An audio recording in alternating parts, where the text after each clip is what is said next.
the Best American Humorous Short Stories. Story 13, Part 1. Colonel Starbottle for the Plaintiff, 1901, by Bret Harte.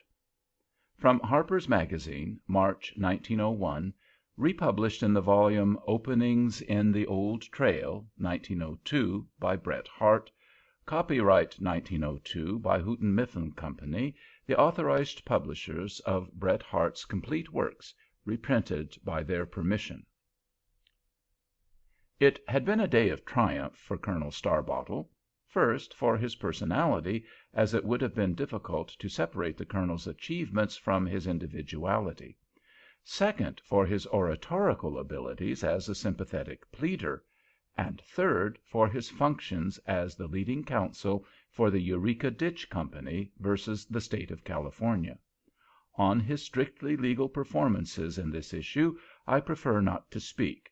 There were those who denied them, although the jury had accepted them in the face of the ruling of the half-amused, half-cynical judge himself. For an hour they had laughed with the colonel, wept with him, been stirred to personal indignation or patriotic exultation by his passionate and lofty periods. What else could they do than give him their verdict? If it was alleged by some that the American Eagle, Thomas Jefferson, and the Resolution of '98 had nothing whatever to do with the contest of a ditch company over a doubtfully worded legislative document, that wholesale abuse of the State attorney and his political motives had not the slightest connection with the legal question raised, it was, nevertheless, generally accepted that the losing party would have been only too glad to have the colonel on their side.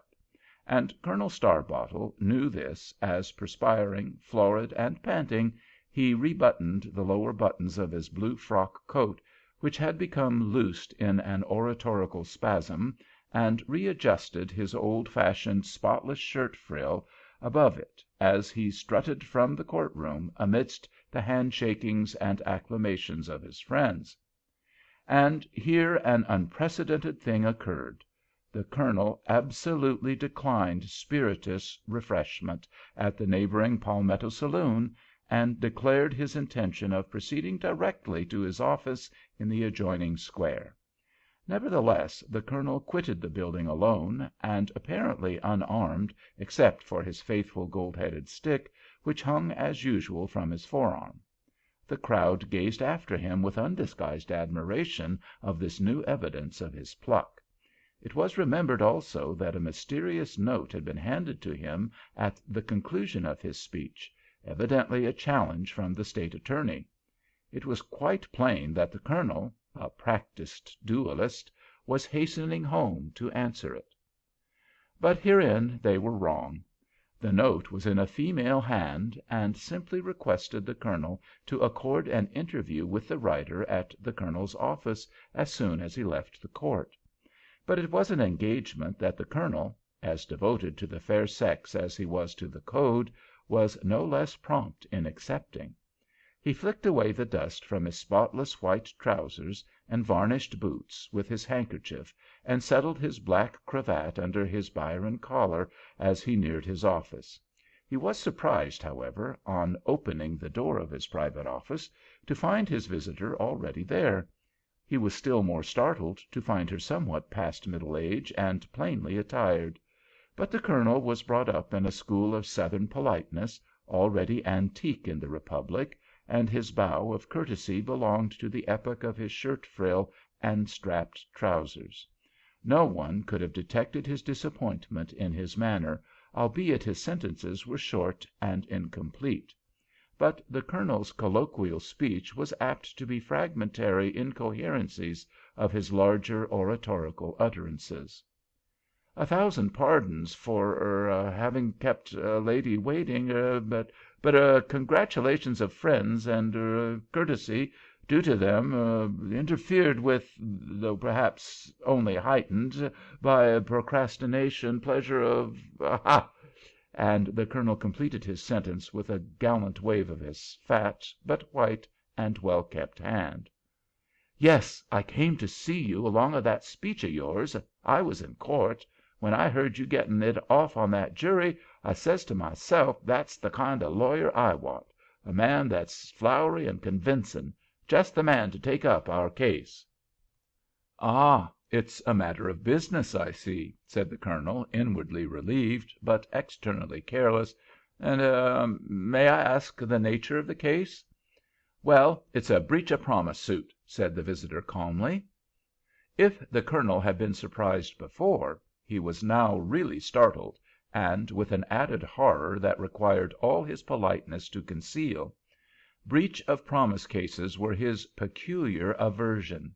He had always held them to be a kind of litigation which could have been obviated by the prompt killing of the masculine offender, in which case he would have gladly defended the killer. But a suit for damages, with the reading of love letters before a hilarious jury in court, was against all his instincts. His chivalry was outraged, his sense of humor was small, and in the course of his career he had lost one or two important cases through an unexpected development of this quality in a jury. The woman had evidently noticed his hesitation, but mistook its cause. "It ain't me, but my darter." The colonel recovered his politeness. "Ah, I am relieved, my dear madam. I could hardly conceive a man ignorant enough to throw away such evident good fortune, or base enough to deceive the trustfulness of womanhood, matured and experienced only in the chivalry of our sex. Ah!" The woman smiled grimly. "Yes, it's my darter, Zaidee Hooker, so you might spare some of them pretty speeches for her before the jury." The colonel winced slightly before this doubtful prospect, but smiled. "Ah, yes, certainly, the jury, but my dear lady, need we go as far as that? Cannot this affair be settled out of court? Could not this individual be admonished, told that he must give satisfaction, personal satisfaction, for his dastardly conduct to a near relative, or even valued personal friend? The arrangements necessary for that purpose I myself would undertake." He was quite sincere. Indeed, his small black eyes shone with that fire which a pretty woman or an affair of honor could alone kindle. The visitor stared vacantly at him and said slowly, "What good is that going to do us?" "Compel him to perform his promise," said the colonel, leaning back in his chair. "Catch him doing it!" said the woman, scornfully. "No, that ain't what we're after. We must make him pay. Damages, and nothing short of that." The colonel bit his lip. "I suppose," he said, gloomily, "you have documentary evidence, written promises and protestations, love letters, in fact?" "No, nary a letter. You see, that's just it, and that's where you come in. You've got to convince that jury yourself. You've got to show what it is, tell the whole story your own way. Lord, to a man like you, that's nothing." Startling as this admission might have been to any other lawyer, Starbottle was absolutely relieved by it. The absence of any mirth-provoking correspondence and the appeal solely to his own powers of persuasion actually struck his fancy. He lightly put aside the compliment with a wave of his white hand. "Of course," said the colonel, confidently, "there is strongly presumptive and corroborative evidence. Perhaps you can give me a brief outline of the affair?" "Zaidee can do that straight enough, I reckon," said the woman. "What I want to know first is, can you take the case?" The colonel did not hesitate. His curiosity was piqued. "I certainly can. I have no doubt your daughter will put me in possession of sufficient facts and details to constitute what we call brief." "She can be brief enough, or long enough, for the matter of that," said the woman, rising. The colonel accepted this implied witticism with a smile. "And when may I have the pleasure of seeing her?" he asked, politely. "Well, I reckon as soon as I can trot out and call her. She's just outside, meandering in the road, kinder shy, you know, at first." She walked to the door. The astounded Colonel nevertheless gallantly accompanied her as she stepped out into the street and called shrilly, "You, Sadie!" A young girl here apparently detached herself from a tree and the ostentatious perusal of an old election poster, and sauntered down towards the office door. Like her mother, she was plainly dressed. Unlike her, she had a pale, rather refined face, with a demure mouth and downcast eyes. This was all the Colonel saw as he bowed profoundly and led the way into his office, for she accepted his salutations without lifting her head. He helped her gallantly to a chair, on which she seated herself sideways, somewhat ceremoniously, with her eyes following the point of her parasol as she traced a pattern on the carpet. A second chair offered to the mother, that lady, however, declined. "I reckon to leave you and Zaidee together to talk it out," she said. Turning to her daughter, she added, "Jest you tell him all, Zaidee," and before the Colonel could rise again, disappeared from the room. In spite of his professional experience, Starbottle was for a moment embarrassed. The young girl, however, broke the silence without looking up. "Adoniram K. Hotchkiss," she began in a monotonous voice, as if it were a recitation addressed to the public, "first began to take notice of me a year ago. Arter that, off and on—" "One moment," interrupted the astounded Colonel. "Do you mean Hotchkiss, the president of the Ditch Company?" He had recognized the name of a prominent citizen, a rigid, ascetic, taciturn, middle-aged man, a deacon, and, more than that, the head of the company he had just defended. It seemed inconceivable. "That's him," she continued, with eyes still fixed on the parasol, and without changing her monotonous tone, "off and on ever since, most of the time at the Free Will Baptist Church, at morning service, prayer meetin's, and such, and at home, outside, in the road." "Is it this gentleman, Mr. Adoniram K. Hotchkiss, who promised marriage?" stammered the Colonel. "Yes." The Colonel shifted uneasily in his chair. "Most extraordinary, for, you see, my dear young lady, this becomes a most delicate affair." "That's what Ma said," returned the young woman simply, yet with the faintest smile playing around her demure lips and downcast cheek. "I mean," said the Colonel, with a pained yet courteous smile, "that this gentleman is, in fact, one of my clients." "That's what Ma said, too, and of course your knowing him will make it all the easier for you," said the young woman. A slight flush crossed the Colonel's cheek as he returned quickly and a little stiffly, "On the contrary, it might make it impossible for me to act in this matter." The girl lifted her eyes. The Colonel held his breath as the long lashes were raised to his level. Even to an ordinary observer that sudden revelation of her eyes seemed to transform her face with subtle witchery. They were large, brown, and soft, yet filled with an extraordinary penetration and prescience. They were the eyes of an experienced woman of 30, fixed in the face of a child. What else the Colonel saw there, Heaven only knows. He felt his inmost secrets plucked from him, his whole soul laid bare, his vanity, belligerency, gallantry, even his mediaeval chivalry, penetrated, and yet illuminated in that single glance. And when the eyelids fell again, he felt that a greater part of himself had been swallowed up in them. "I beg your pardon," he said hurriedly. "I mean, this matter may be arranged amicably. My interest with, and, as you wisely say, my knowledge of my client, Mr. Hotchkiss, may effect a compromise."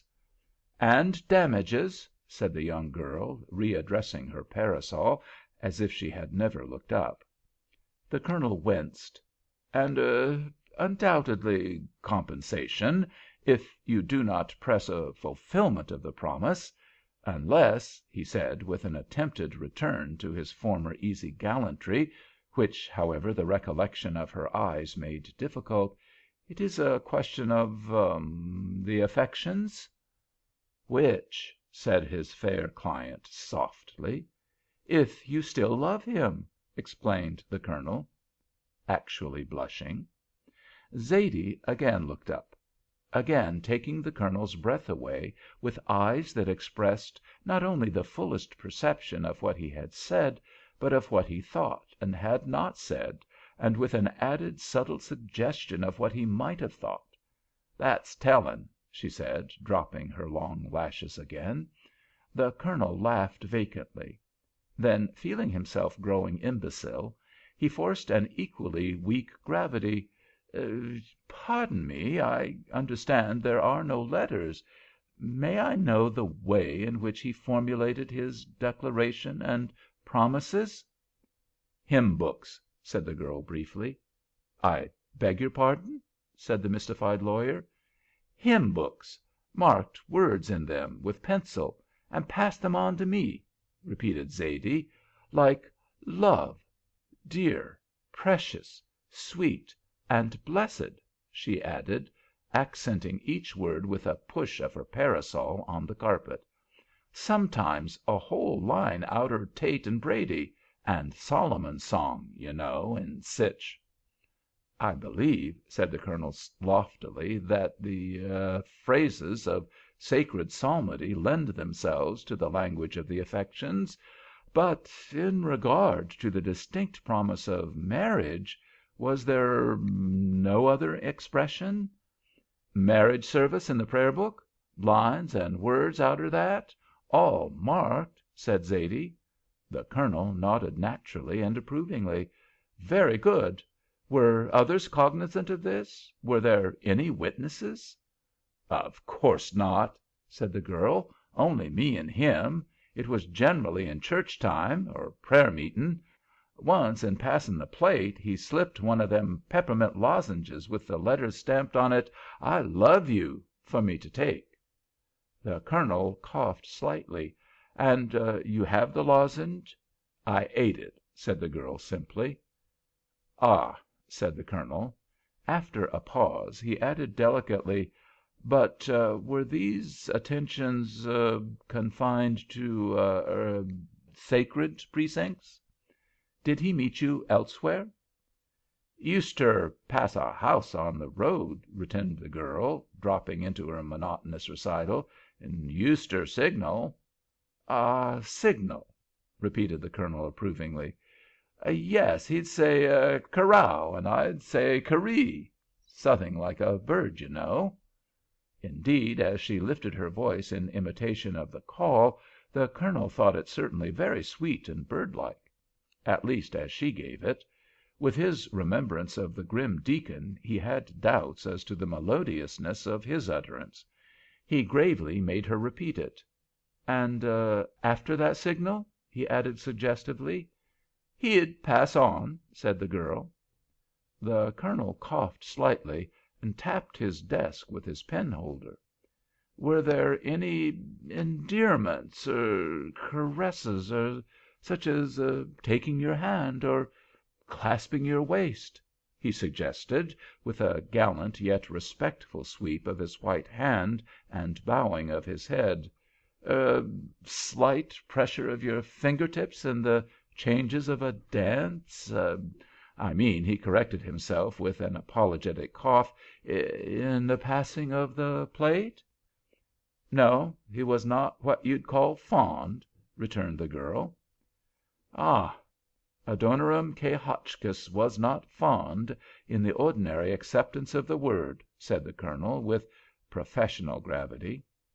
She lifted her disturbing eyes and again absorbed his in her own.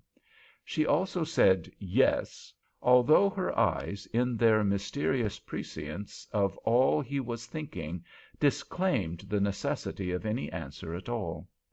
He smiled vacantly. There was a long pause, on which she slowly disengaged her parasol from the carpet pattern and stood up. "I reckon that's about all," she said. Yes, but one moment," said the Colonel, vaguely. He would have liked to keep her longer, but with her strange premonition of him he felt powerless to detain her, or explain his reason for doing so. He instinctively knew she had told him all. His professional judgment told him that a more hopeless case had never come to his knowledge. Yet he was not daunted, only embarrassed. "No matter," he said, vaguely. "Of course I shall have to consult with you again." Her eyes again answered that she expected he would, but she added simply, "When?" "In the course of a day or two," said the Colonel, quickly. "I will send you word." She turned to go. In his eagerness to open the door for her, he upset his chair, and with some confusion that was actually youthful, he almost impeded her movements in the hall, and knocked his broad-brimmed Panama hat from his bowing hand in a final gallant sweep. Yet as her small, trim, youthful figure, with its simple Leghorn straw hat confined by a blue bow under her round chin, passed away before him, she looked more like a child than ever. The Colonel spent that afternoon in making diplomatic inquiries. He found his youthful client was the daughter of a widow who had a small ranch on the crossroads, near the new Free Will Baptist Church, the evident theatre of this pastoral. They led a secluded life, the girl being little known in the town, and her beauty and fascination apparently not yet being a recognized fact. The Colonel felt a pleasurable relief at this, and a general satisfaction he could not account for. His few inquiries concerning Mr. Hotchkiss only confirmed his own impressions of the alleged lover, a serious-minded, practically abstracted man, abstentive of youthful society, and the last man apparently capable of levity of the affections or serious flirtation. The Colonel was mystified, but determined of purpose, whatever that purpose might have been. The next day he was at his office at the same hour. He was alone, as usual, the Colonel's office really being his private lodgings, disposed in connecting rooms, a single apartment reserved for consultation. He had no clerk, his papers and briefs being taken by his faithful body-servant and ex-slave Jim to another firm who did his office work since the death of Major Stryker, the Colonel's only law partner, who fell in a duel some years previous. With a fine constancy, the Colonel had retained his partner's name on his door-plate, and, it was alleged by the superstitious, kept a certain invincibility also through the manes of that lamented and somewhat feared man.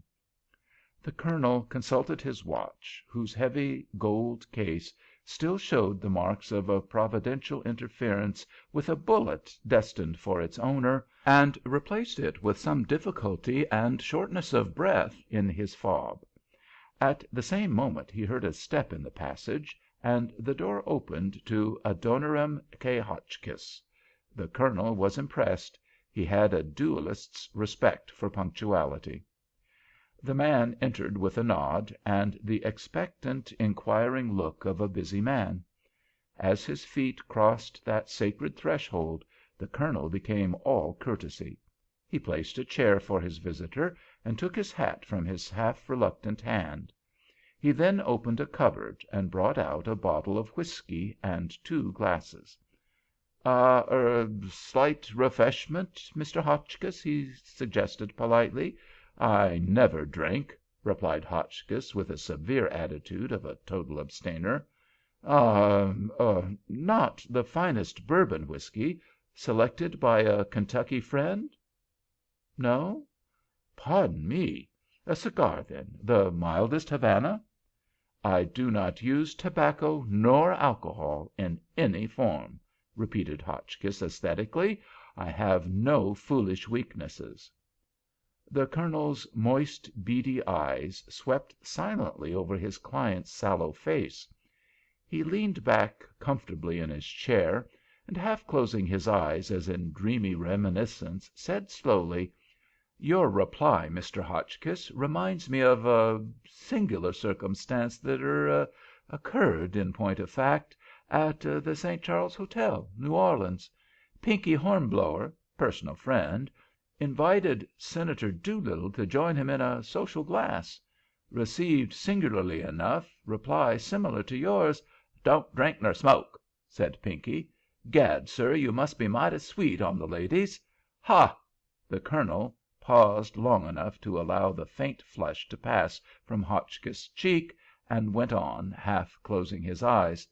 "I allow no man, sir, to discuss my personal habits," said Doolittle over his shirt collar. "Then I reckon shooting must be one of those habits," said Pinky coolly. Both men drove out on the Shell Road back of cemetery next morning. Pinky put bullet at 12 paces through Doolittle's temple. Poor Do never spoke again. Left 3 wives and 7 children, they say. 2 of 'em black. "I got a note from you this morning," said Hotchkiss, with badly concealed impatience. "I suppose in reference to our case. You have taken judgment, I believe." The Colonel, without replying, slowly filled a glass of whiskey and water. For a moment he held it dreamily before him, as if still engaged in gentle reminiscences called up by the act.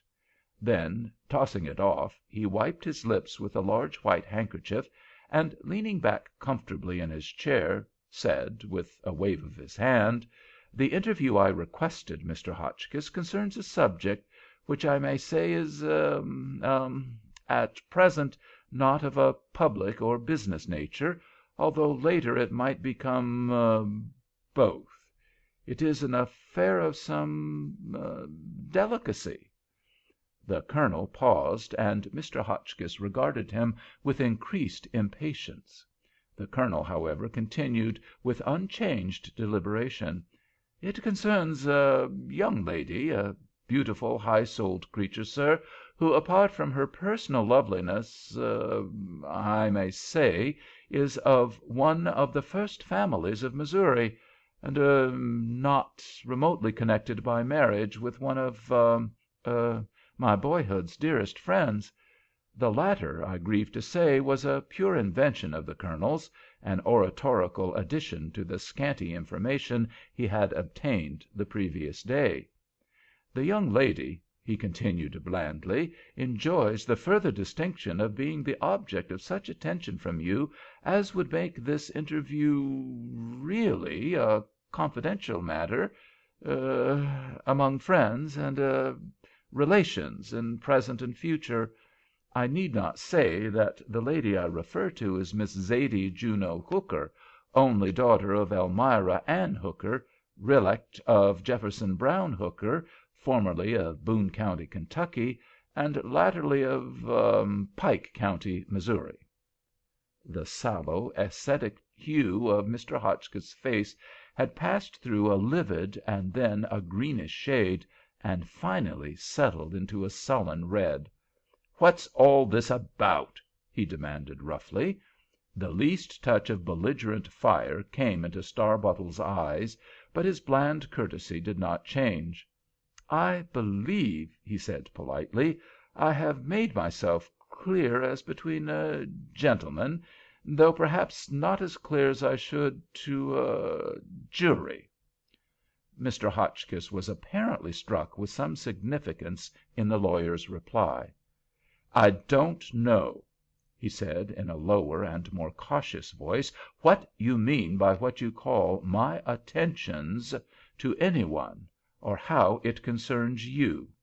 I have not exhausted half a dozen words with the person you name, have never written her a line, nor even called at her house." He rose with an assumption of ease, pulled down his waistcoat, buttoned his coat, and took up his hat. The Colonel did not move.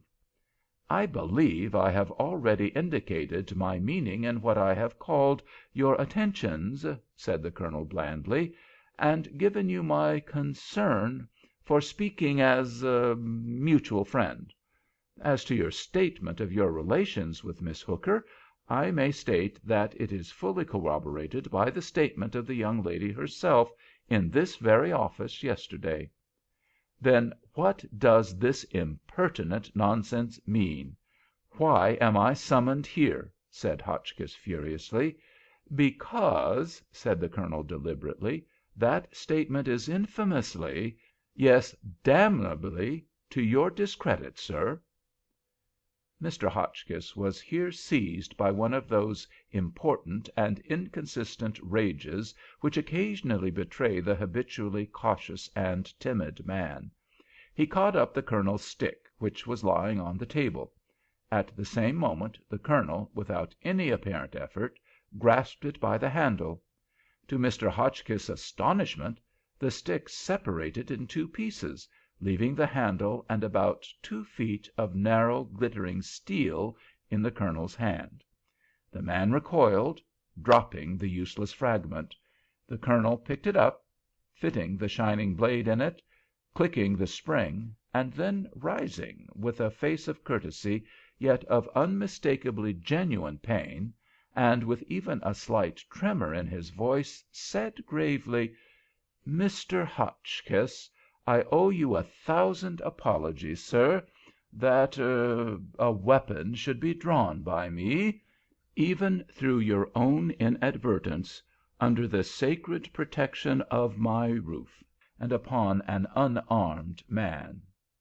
I beg your pardon, sir, and I even withdraw the expressions which provoked that inadvertence. Nor does this apology prevent you from holding me responsible, personally responsible, elsewhere for an indiscretion committed in behalf of a lady, my client." "Your client? Do you mean you have taken her case? You, the counsel for the Ditch Company?" said Mr. Hotchkiss, in trembling indignation. "Having won your case, sir," said the Colonel, coolly, "the usages of advocacy do not prevent me from espousing the cause of the weak and unprotected."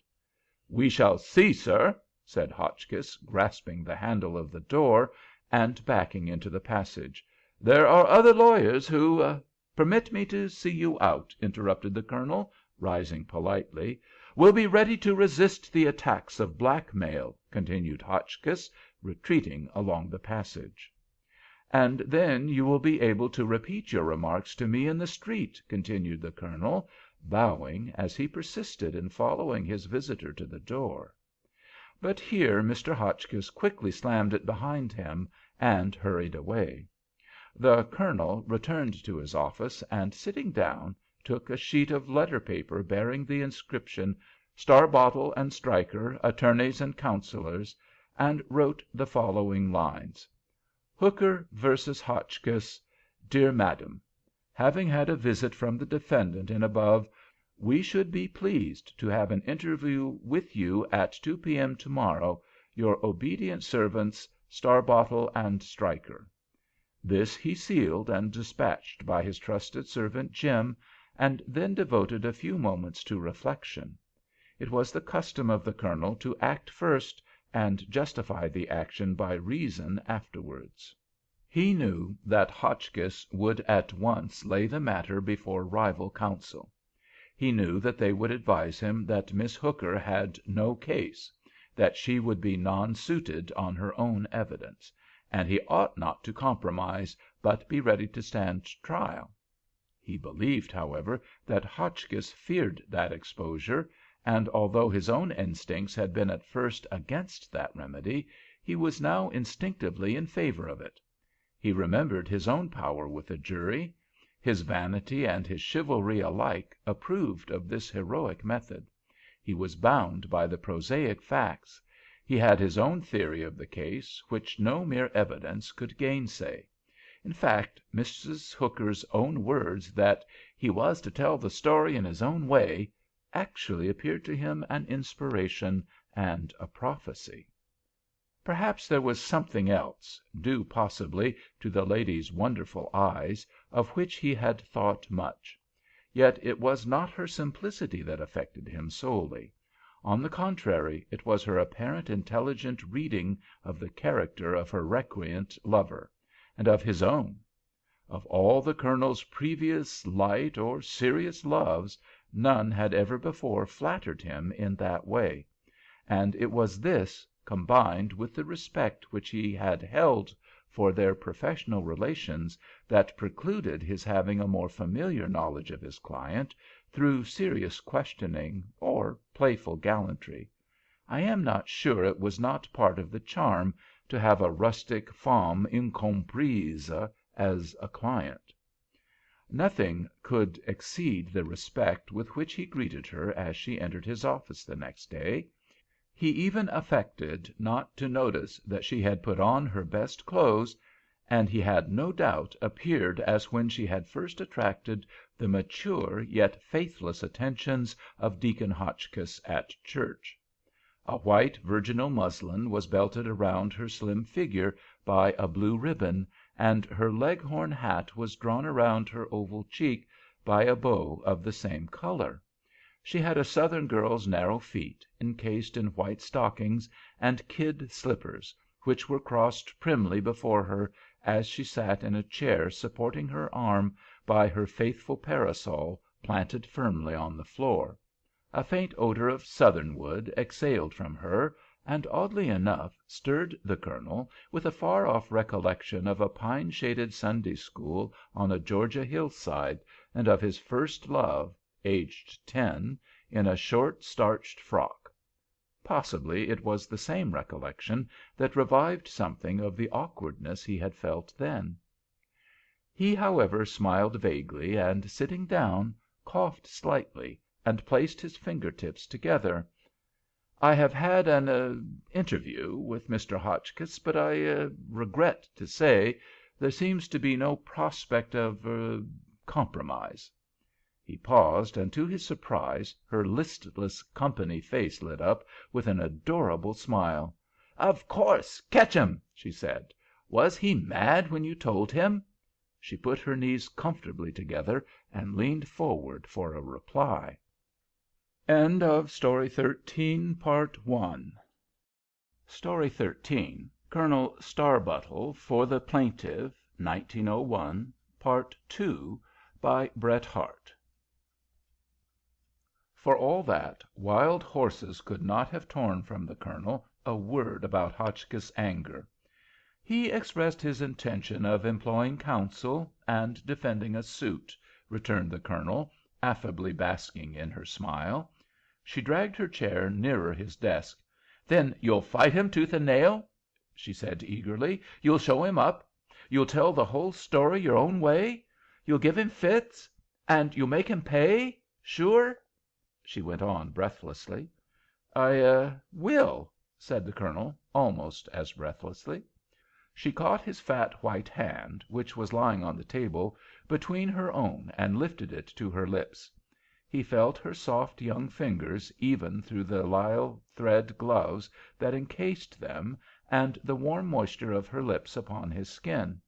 He felt himself flushing, but was unable to break the silence or change his position. The next moment she had scuttled back with her chair to her old position. "I certainly shall do my best," stammered the Colonel, in an attempt to recover his dignity and composure. "That's enough. You'll do it," said the girl, enthusiastically. "Lordy, just you talk for me as you did for his old ditch company, and you'll fetch it every time. Why, when you made that jury sit up the other day, when you got that off about the 'Mericun flag waving equally over the rights of honest citizens banded together in peaceful commercial pursuits, as well as over the fortress of official oligarchy," murmured the Colonel, courteously. "Oligarchy," repeated the girl, quickly. "My breath was just took away. I said to Ma, 'Ain't he too sweet for anything?' I did, honest Injun. And when you rolled it all off at the end, never missing a word, you didn't need to mark 'em in a lesson book, but had 'em all ready on your tongue, and walked out—well, I didn't know you nor the ditch company from Adam, but I could have just run over and kissed you there before the whole court." She laughed with her face glowing, although her strange eyes were cast down. Alack, the Colonel's face was equally flushed, and his own beady eyes were on his desk. To any other woman he would have voiced the banal gallantry that he should now, himself, look forward to that reward, but the words never reached his lips. He laughed, coughed slightly, and when he looked up again she had fallen into the same attitude as on her first visit, with her parasol point on the floor. "I must ask you to direct your memory to 'nother point. The breaking off of the engagement. Did he give any reason for it, or show any cause?" "No, he never said anything," returned the girl. "Not in his usual way? No reproaches out of the hymn book or the sacred writings?" "No, he just quit." "Ceased his attentions," said the Colonel, gravely. "And naturally you were not conscious of any cause for his doing so?" The girl raised her wonderful eyes so suddenly and so penetratingly, without reply in any other way, that the Colonel could only hurriedly say, "I see. None, of course." At which she rose, the Colonel rising also. "We shall begin proceedings at once. I must, however, caution you to answer no questions nor say anything about this case to any one until you are in court." She answered his request with another intelligent look and a nod. He accompanied her to the door. As he took her proffered hand, he raised the lisle thread fingers to his lips with old-fashioned gallantry. As if that act had condoned for his first omissions and awkwardness, he became his old-fashioned self again, buttoned his coat, pulled out his shirt frill, and strutted back to his desk. A day or two later it was known throughout the town that Zaidee Hooker had sued Adoniram Hotchkiss for breach of promise, and that the damages were laid at $5,000. As in those bucolic days the Western press was under the secure censorship of a revolver, a cautious tone of criticism prevailed, and any gossip was confined to personal expression, and even then at the risk of the gossiper. Nevertheless, the situation provoked the intensest curiosity. The Colonel was approached, until his statement that he should consider any attempt to overcome his professional secrecy a personal reflection withheld further advances. The community were left to the more ostentatious information of the defendant's counsel, Messrs. Kitchem and Bilzer, that the case was ridiculous and rotten, that the plaintiff would be non-suited, and the fire-eating Starbottle would be taught a lesson that he could not bully the law, and there were some dark hints of a conspiracy. It was even hinted that the case was the revengeful and preposterous outcome of the refusal of Hotchkiss to pay Starbottle an extravagant fee for his late services to the Ditch Company. It is unnecessary to say that these words were not reported to the Colonel. It was, however, an unfortunate circumstance for the calmer, ethical consideration of the subject that the Church sided with Hotchkiss, as this provoked an equal adherence to the plaintiff and Starbottle on the part of the larger body of non-church goers, who were delighted at a possible exposure of the weakness of religious rectitude. "I've allus had my suspicions of them early candle-light meetin's down at that gospel shop," said one critic, "and I reckon Deacon Hotchkiss don't rope in the gals to attend jest for psalm singing." "Then for him to get up and leave the board before the games have finished, and try to sneak out of it," said another, "I suppose that's what they call religious." It was, therefore, not remarkable that the courthouse 3 weeks later was crowded with an excited multitude of the curious and sympathizing. The fair plaintiff, with her mother, was early in attendance, and under the Colonel's advice appeared in the same modest garb in which she had first visited his office. This, and her downcast, modest demeanor, were perhaps at first disappointing to the crowd, who had evidently expected a paragon of loveliness, as the Circe of the grim ascetic defendant who sat beside his counsel. But presently all eyes were fixed on the Colonel, who certainly made up in his appearance any deficiency in his fair client.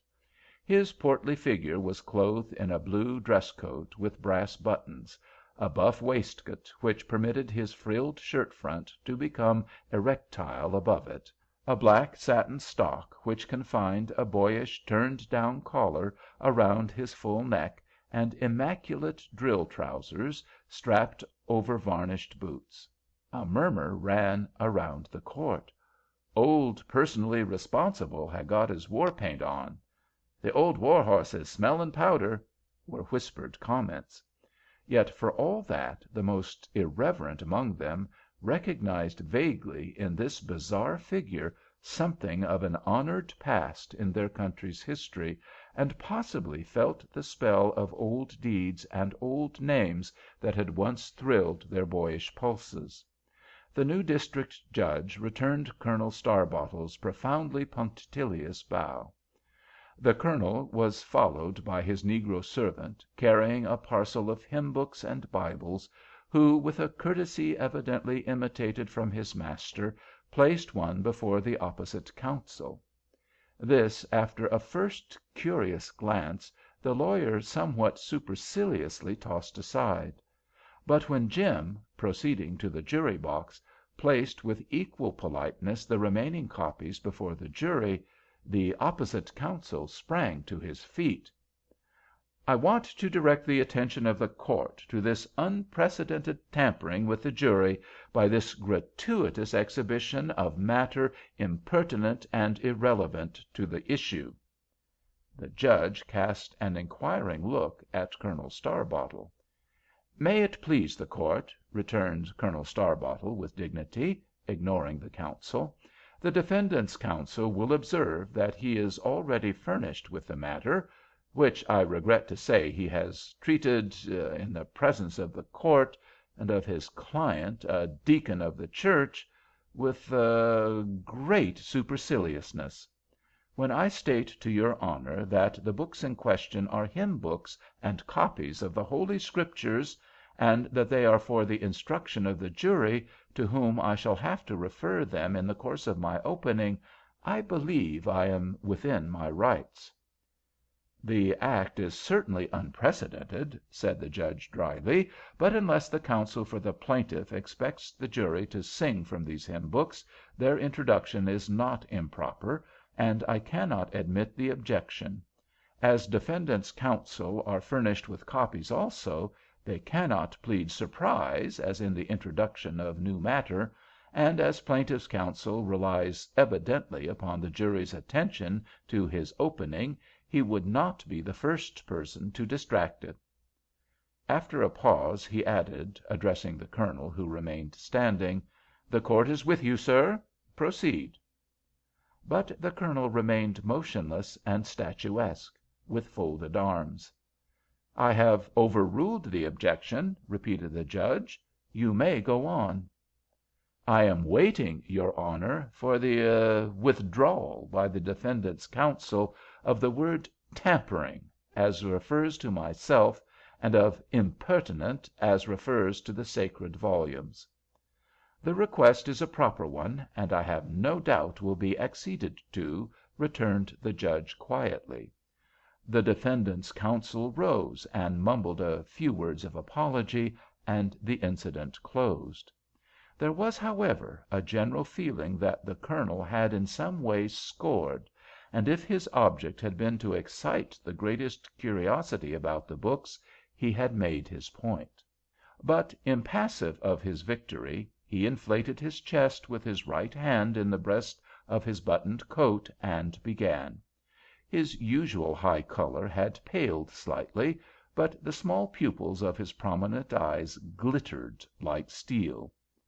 The young girl leaned forward in her chair with an attention so breathless, a sympathy so quick, and an admiration so artless and unconscious, that in an instant she divided with the speaker the attention of the whole assemblage. It was very hot. The court was crowded to suffocation. Even the open windows revealed a crowd of faces outside the building, eagerly following the Colonel's words. He would remind the jury that only a few weeks ago he stood there as the advocate of a powerful company, then represented by the present defendant. He spoke then as the champion of strict justice against legal oppression. No less should he today champion the cause of the unprotected and the comparatively defenseless, save for that paramount power which surrounds beauty and innocence, even though the plaintiff of yesterday was the defendant of today. As he approached the court a moment ago, he had raised his eyes and beheld the starry flag flying from its dome, and he knew that glorious banner was a symbol of the perfect equality under the Constitution of the rich and the poor, the strong and the weak, an equality which made the simple citizen taken from the plough in the veld, the pick in the gulch, or from behind the counter in the mining town, who served on that jury, the equal arbiters of justice with that highest legal luminary whom they were proud to welcome on the bench today. The Colonel paused, with a stately bow to the impassive judge. It was this, he continued, which lifted his heart as he approached the building. And yet he had entered it with an uncertain, he might almost say, a timid step. And why? He knew, gentlemen, he was about to confront a profound, aye, a sacred responsibility. Those hymn books and holy writings handed to the jury were not, as his Honor surmised, for the purpose of enabling the jury to indulge in a preliminary choral exercise. He might indeed say, alas, not. They were the damning, incontrovertible proofs of the perfidy of the defendant, and they would prove as terrible a warning to him as the fatal characters upon Belshazzar's wall. There was a strong sensation. Hotchkiss turned a sallow green. His lawyers assumed a careless smile. It was his duty to tell them that this was not one of those ordinary breach of promise cases which were too often the occasion of ruthless mirth and indecent levity in the courtroom. The jury would find nothing of that here. There were no love letters with the epithets of endearment, nor those mystic crosses and ciphers which he had been credibly informed chastely hid the exchange of those mutual caresses known as kisses. There was no cruel tearing of the veil from those sacred privacies of the human affection. There was no forensic shouting out of those fond confidences meant only for one. But there was, he was shocked to say, a new sacrilegious intrusion. The weak pipings of Cupid were mingled with the chorus of the saints.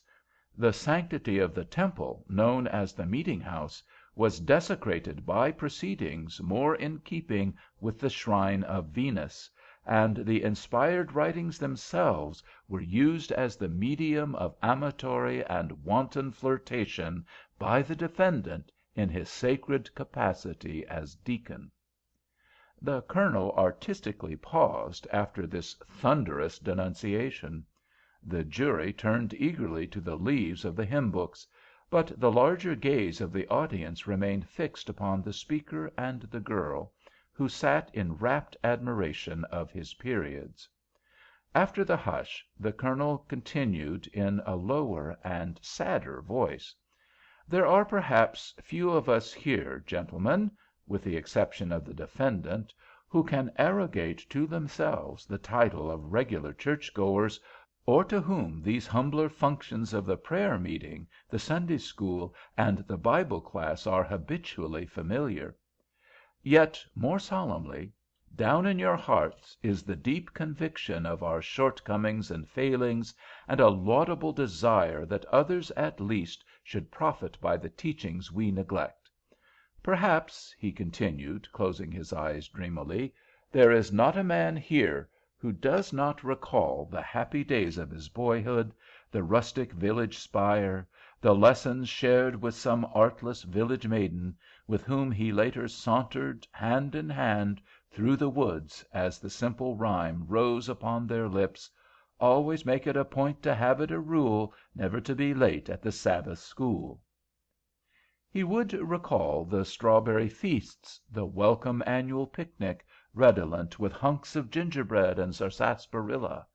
How would they feel to know that these sacred recollections were now forever profaned in their memory by the knowledge that the defendant was capable of using such occasions to make love to the larger girls and teachers, whilst his artless companions were innocently, the court will pardon me for introducing what I am credibly informed is the local expression, "doing gooseberry"? The tremulous flicker of a smile passed over the faces of the listening crowd, and the Colonel slightly winced. But he recovered himself instantly, and continued. "My client, the only daughter of a widowed mother, who has for years stemmed the varying tides of adversity in the western precincts of this town, stands before you to-day invested only in her own innocence.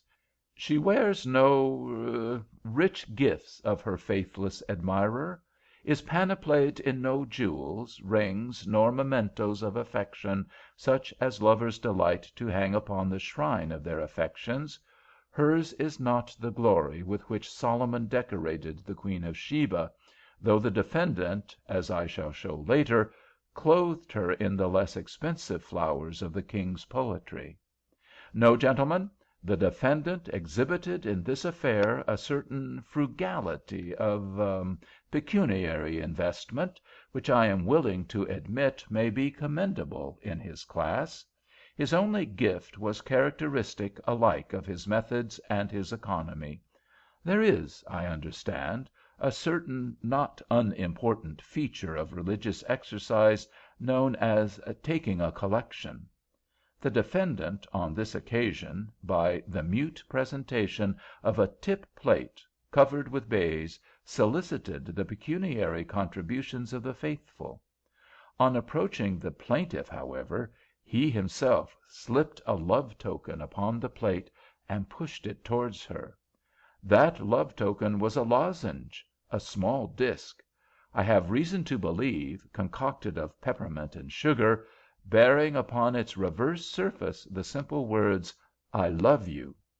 I have since ascertained that these discs may be bought for 5 cents a dozen, or at considerably less than 1/2 cent for the single lozenge. Yes, gentlemen, the words, "I love you," the oldest legend of all, the refrain, when the morning stars sang together, were presented to the plaintiff by a medium so insignificant that there is, happily, no coin in the Republic low enough to represent its value. "I shall prove to you, gentlemen of the jury," said the Colonel solemnly, drawing a Bible from his coat-tail pocket, "that the defendant, for the last 12 months, conducted an amatory correspondence with the plaintiff by means of underlined words of sacred writ and church psalmody, such as 'beloved,' 'precious,' and 'dearest,' occasionally appropriating whole passages which seemed apposite to his tender passion. I shall call your attention to one of them. The defendant, while professing to be a total abstainer, a man who in my own knowledge has refused spirituous refreshment as an inordinate weakness of the flesh, with shameless hypocrisy underscores with his pencil the following passage and presents it to the plaintiff. The gentlemen of the jury will find it in the Song of Solomon, page 548, chapter 2, verse 5. After a pause, in which the rapid rustling of leaves was heard in the jury box, Colonel Starbottle declaimed in a pleading stentorian voice, "Stay with me, flagons, comfort me with apples, for I am sick of love." Yes, gentlemen, yes, you may well turn from those accusing pages and look at the double-faced defendant. He desires to be stayed with flagons. I am not aware at present what kind of liquor is habitually dispensed at these meetings, and for which the defendant so urgently clamored, but it will be my duty before this trial is over to discover it, if I have to summon every barkeeper in this district. For the moment I will simply call your attention to the quantity.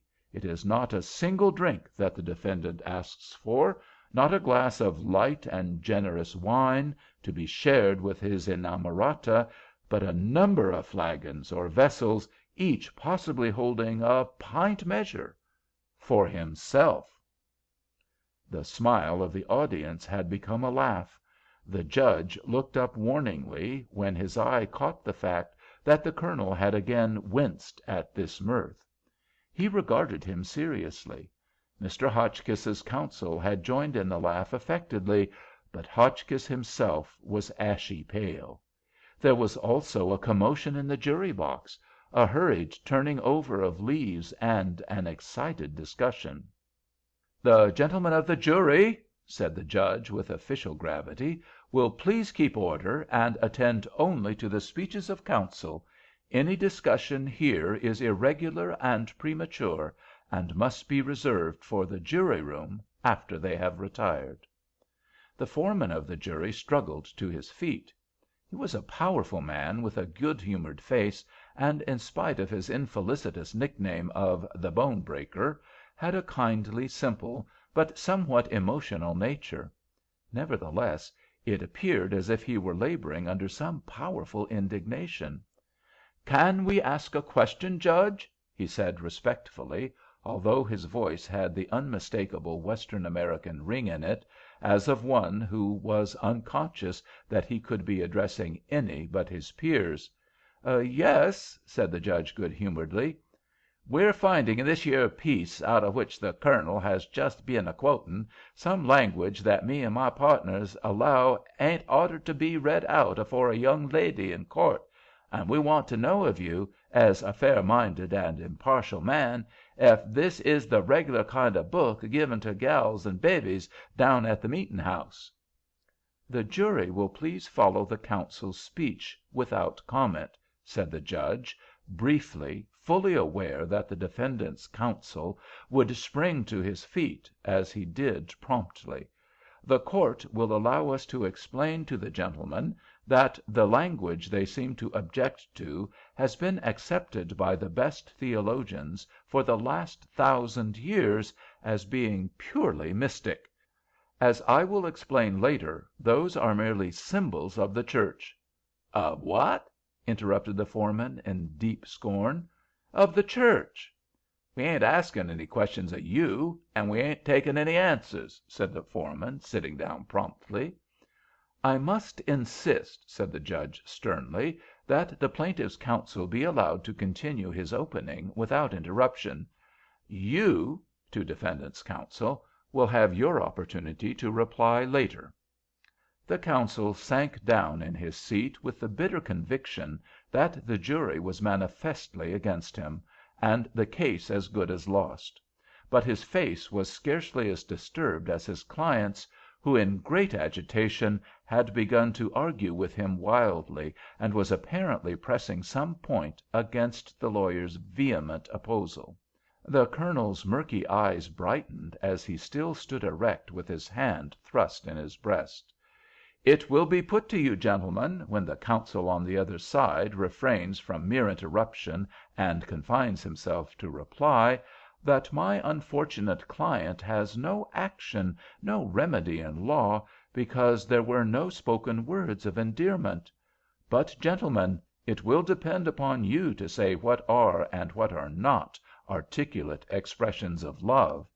We all know that among the lower animals, with whom you may possibly be called upon to classify the defendant, there are certain signals more or less harmonious, as the case may be. The ass brays, the horse neighs, the sheep bleats, the feathered denizens of the grove call to their mates in more musical roundelays. These are recognized facts, gentlemen, which you yourselves, as dwellers among nature in this beautiful land, are all cognizant of. They are facts that no one would deny. And we should have a poor opinion of the ass who, at such a supreme moment, would attempt to suggest that his call was unthinking and without significance. But, gentlemen, I shall prove to you that such was the foolish, self-convicting custom of the defendant. With the greatest reluctance and the greatest pain, I succeed in wresting from the maidenly modesty of my fair client the innocent confession that the defendant had induced her to correspond with him in these methods. Picture to yourself, gentlemen, the lonely, moonlit road beside the widow's humble cottage. It is a beautiful night, sanctified to the affections, and the innocent girl is leaning from her casement. Presently there appears upon the road a slinking, stealthy figure, the defendant, on his way to church. True to the instruction she has received from him, her lips part in the musical utterance— the Colonel lowered his voice in a faint falsetto, presumably in fond imitation of his fair client— "Kerree!" Instantly the night becomes resonant with the impassioned reply— the Colonel here lifted his voice in stentorious tones— "Kerrow!"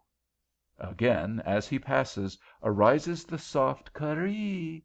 Again, as his form is lost in the distance, comes back the deep "Kerrow!"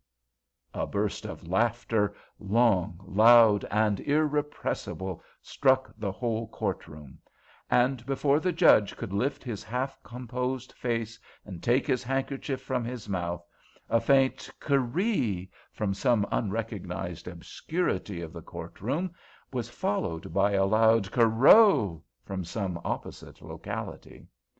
"The sheriff will clear the court," said the judge sternly.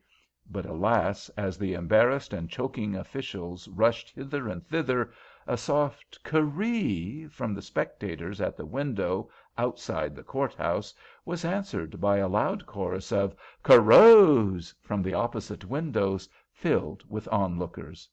Again the laughter arose everywhere. Even the fair plaintiff herself sat convulsed behind her handkerchief. The figure of Colonel Starbottle alone remained erect, white and rigid; and then the judge, looking up, saw what no one else in the court had seen, that the Colonel was sincere and in earnest; that what he had conceived to be the pleader's most perfect acting and most elaborate irony were the deep, serious, mirthless convictions of a man without the least sense of humor. There was a touch of this respect in the judge's voice as he said to him gently— "You may proceed, Colonel Starbottle." "I thank your honor," said the Colonel slowly, "for recognizing and doing all in your power to prevent an interruption that, during my 30 years' experience at the bar, I have never yet been subjected to without the privilege of holding the instigators thereof responsible, personally responsible. It is possibly my fault that I have failed oratorically to convey to the gentlemen of the jury the full force and significance of the defendant's signals. I am aware that my voice is singularly deficient in producing either the dulcet tones of my fair client or the impassioned vehemence of the defendant's response. I will," continued the Colonel, with a fatigued but blind fatuity that ignored the hurriedly knit brows and warning eyes of the judge, "try again. The note uttered by my client," lowering his voice to the faintest of falsettos, "was 'Kerree!' The response was 'Kerrow!'" and the Colonel's voice fairly shook the dome above him. Another uproar of laughter followed this apparently audacious repetition, but was interrupted by an unlooked-for incident. The defendant rose abruptly, and, tearing himself away from the withholding hand and pleading protestations of his counsel, absolutely fled from the court-room, his appearance outside being recognized by a prolonged "Kerrow!" from the bystanders, which again and again followed him in the distance. In the momentary silence which followed, the Colonel's voice was heard saying— "We rest here, your honor. and he sat down. No less white, but more agitated, was the face of the defendant's counsel, who instantly rose.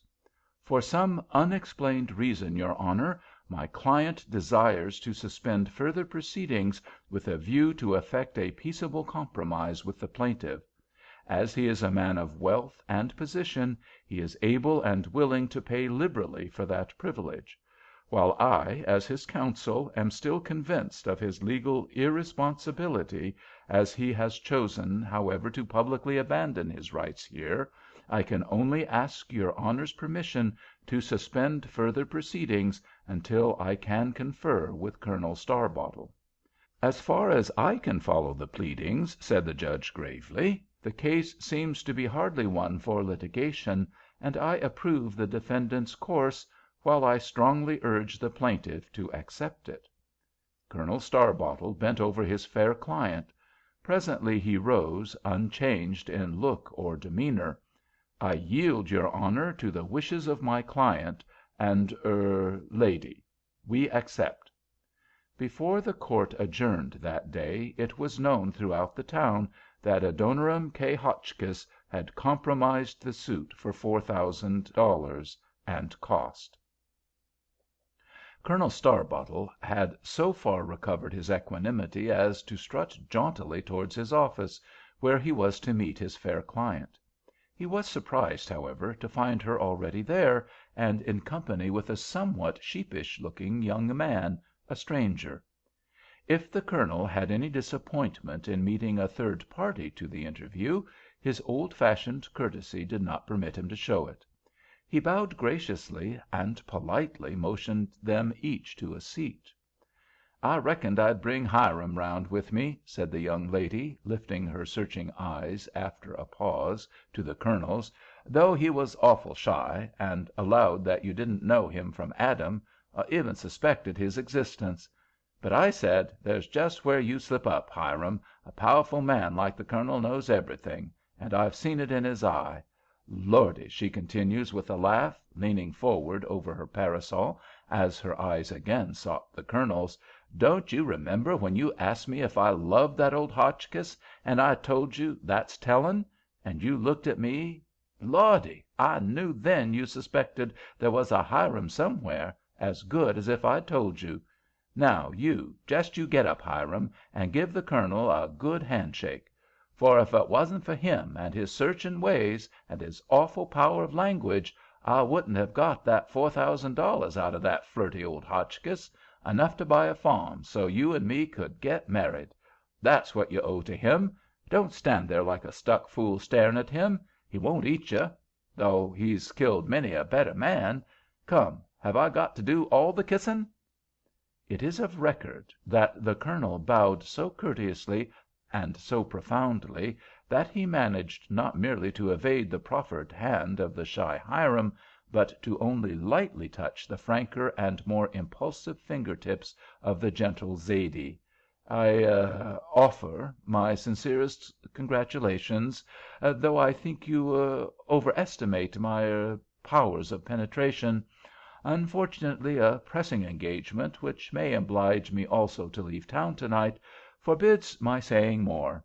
I have left the business settlement of this case in the hands of the lawyers who do my office work, and who will show you every attention. And now let me wish you a very good afternoon." Nevertheless, the Colonel returned to his private room, and it was nearly twilight when the faithful Jim entered to find him sitting meditatively before his desk. "'Fore God, Colonel, I hope dey ain't nuffin de matter, but you's lookin' mighty solemn. I ain't seen you look dat way, Colonel, since de day poor Mars' Striker was fetched home, shot frough de head." "Hand me down the whiskey, Jim," said the Colonel, rising slowly. The negro flew to the closet joyfully and brought out the bottle. The Colonel poured out a glass of the spirit and drank it with his old deliberation. "You're quite right, Jim," he said, putting down his glass, "but I'm getting old, and somehow I'm missing poor Stryker damnably." Story 14. II